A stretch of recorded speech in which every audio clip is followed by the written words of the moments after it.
Why aren't the letters on the keyboard in alphabetical order? Asked every child ever when presented with a keyboard. Most of us were taught that the man who invented the keyboard created the QWERTY design to slow typists down.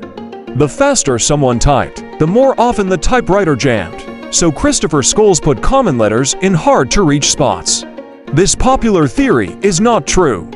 According to a story, the QWERTY keyboard was created based on the advice of telegraph operators. Telegraph operators used the first keyboards to translate Morse code, and the keyboards were built for that. The QWERTY controversy is coming to light now, as techies reconsider the utility of the keyboard configuration. The time has come, some say, to revise the keyboard for an increasingly mobile world.